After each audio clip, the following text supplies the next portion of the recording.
what will I say? Ano yung pangalan mo at yung birthday mo? My name is Rosa Sinadrin Parungaw. I was born in the Philippines, year 1936, January 22. Okay, na ano nang na-experience mo sa pag nag-Japanese na-invade ng Philippines? It's very hard during the Japanese time because the Japanese get all our foods if they can see. They will get everything. And then when my Lola and Auntie asked me to go evacuation, they keep their money inside my panty. And when we are going to the what do you call that, the underground, there's an airplane as if flying, as if bird. Then when my companions dumapa, we lie down on the field. They found that something falling to her or to him, because he's scared because it might be a bump, but actually it's not a bump, it is a chocolate. There's many accident in the Philippines during that time. We have no school. This school used by the Japanese time. We just studying in church only. Where did you hide? Many places. As long as we heard that somebody will enter the town, we will go in another place. And then there's a dugout that we will just go there and sit down like that. And all of on top of it, there's a branches of trees, so that it will looks like a tree. And the Japanese is very awkward, really, because once they saw you, komodachi, tomodachi, and then there's a lot of center in the corner of the place. You say, kumbangwa. That's it. What's kumbangwa? Magandang umaga. Good morning. Koma. And every morning at 5 o'clock, you will hear, we are living near the church and near the municipality.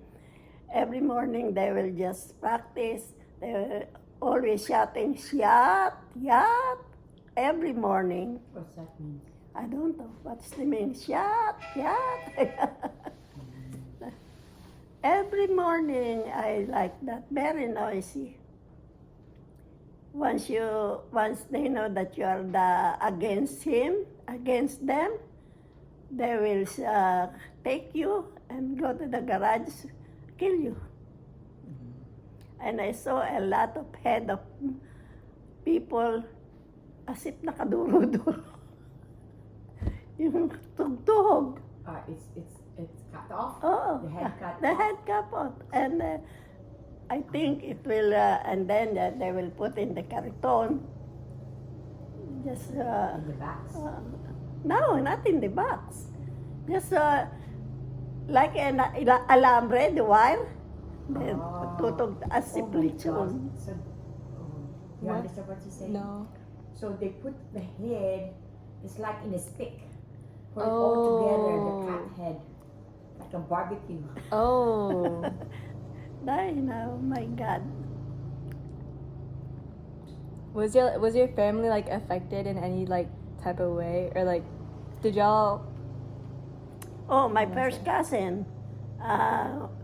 still single.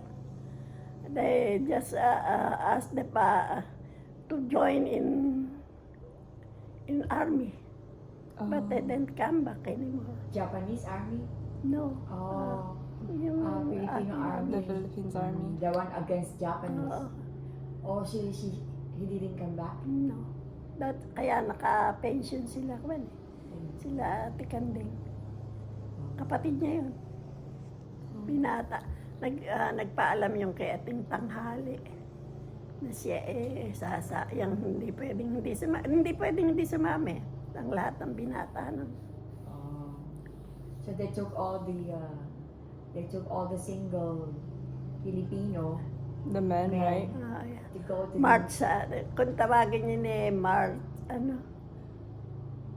yung yung pinupuntahan nating mataas na, as a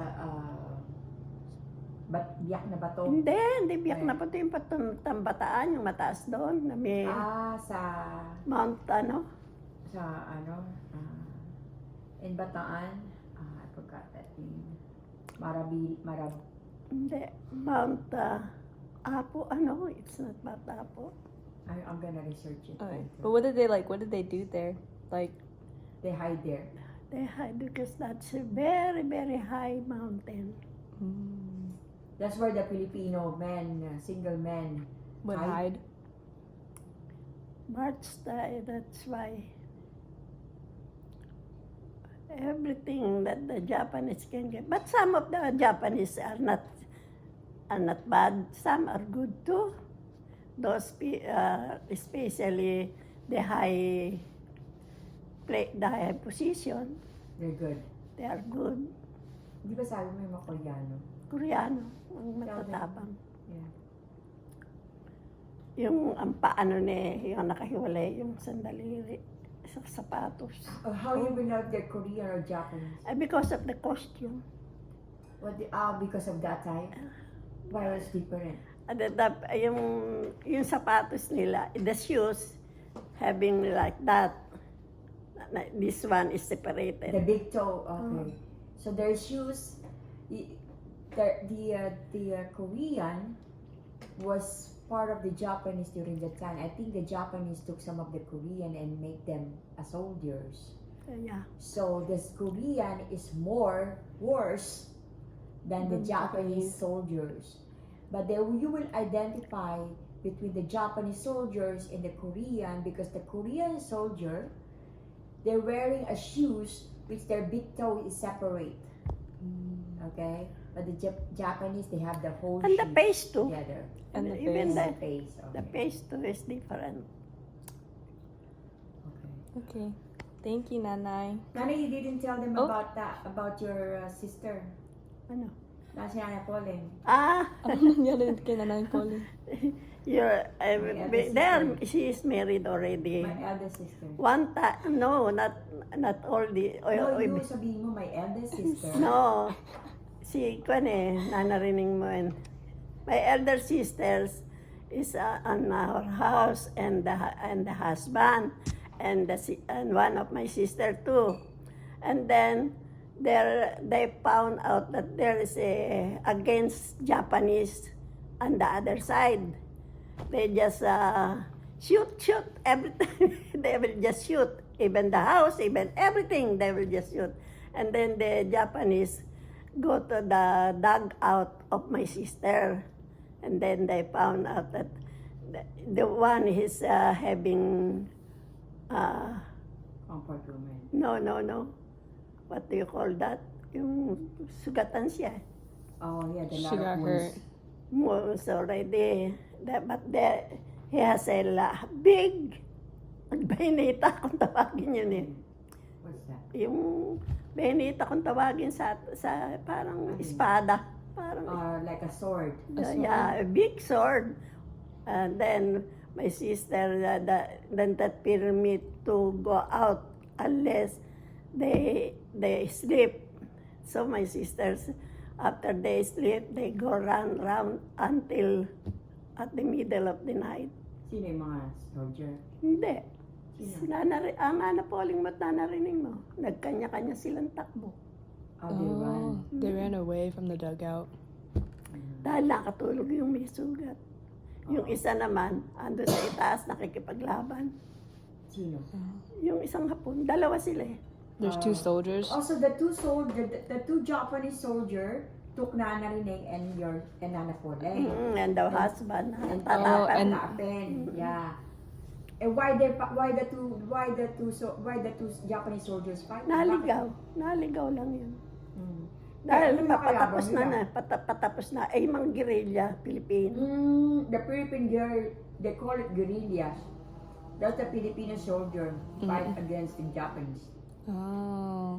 Hindi ba yung mga, ang kama ng ng inang, yung aparador nila, ang lata po, sugat, butas. Hole.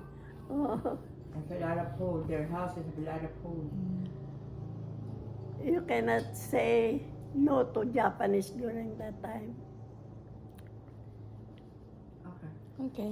Thank you, Nanay. Si ano, wala ka Oh, bang sino? experience ka ano kay Hindi ko Vietnam alam. Vietnam. No, the American, the one who Americans is very good when they already the war is done already. There's a big tent like that. They are very good. All the yung over naman pagkain nila, they will give everything to the people. so they give away foods. Yeah. And there's a lot of food giving to the people because they are hungry. Yung Syria, yung nakalata yon every, kompleto. It's in the can. Kompleto yon. Lahat nando doon na, some breakfast no. Yun ang pinamimigay nila. American very good during that time. Si ano, sino yung I shall return? MacArthur. MacArthur. Ang kaso si MacArthur naman pumunta nga ng kuwan para sa baybayan ng Amerikano. Umalis siya, nagpunta siya ng Australia. Sinabi lang niya siya return. Kaya pag napunta kayo ng corridor, Ayan, the corridor. That's the bataan. Oh. Corridor. That's a mountain. hindi mountain yun. Diba? Ay. Walang. Ewan ko kung pero hindi. Nag-boat kami nun papunta ron. Pero ano nga, bakit niya sinabing I shall return? Babalik siya, pag nanalo siya. Ewan ko. Sa Australia? Hindi, dito sa Pilipinas. Bumakwit siya sa Australia noon.